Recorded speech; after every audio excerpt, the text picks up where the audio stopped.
দাদা নমস্কাৰ। হয় নমস্কাৰ। আপোনাৰ নামটো? মোৰ নামটো পুষ্প মেধি। জিলা?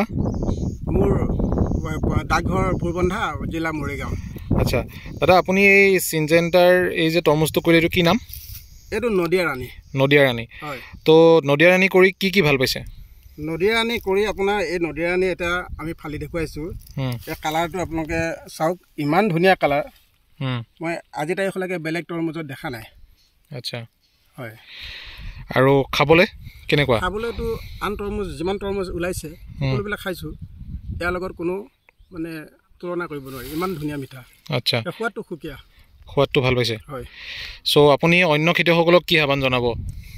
মই খেতিয়কসকলক আহ্বান এইটো কাৰণে জনাওঁ যে এই নদিয়া ৰাণীটো কৰি চাওক আৰু আপোনালোকে ইয়াৰ নদিয়া ৰাণীৰ সোৱাদটো লওক।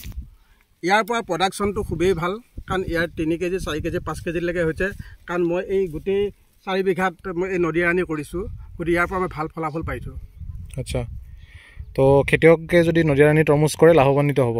নিশ্চয় লাভৱান্বিত হ'ব। কাৰণ আমি যিহেতুকে আমি ফিল্ডৰ এজন খেতিয়ক, আমি খেতিয়ক হিচাপে আমি আপোনালোকক জনাওঁ যে ইয়াৰ পৰা আমি যথেষ্ট প্ৰফিটেবল হৈছোঁ। তো আপুনি এই যে আপুনি কেইবিঘা লগাইছিলে এইবাৰ? মই 4 বিঘা লগাইছোঁ। 4 বিঘা লগাইছে। তো নদিয়া ৰাণী আপুনি 4 বিঘাৰ পৰা এতিয়ালৈকে যদি আমি এনেই হিচাপ কৰিছেনে কিমান টকা প্ৰফিট হৈছে? এতিয়া আজি এটা হিচাপ হ'ব, হ'লেও মানে আমি বিঘাই এটা আনুমানিক 3.5 টন। 3.5 টন? হয়, 3.5 টন মানে উৎপাদন কৰিব পাৰোঁ, মিনিমাম ধৰিব পাৰোঁ। ঠিক আছে দাদা, বহুত ধন্যবাদ। আশা কৰিছোঁ আগলৈও নদিয়া ৰাণী তৰমুজ খেতি কৰিব বুলি। হয়।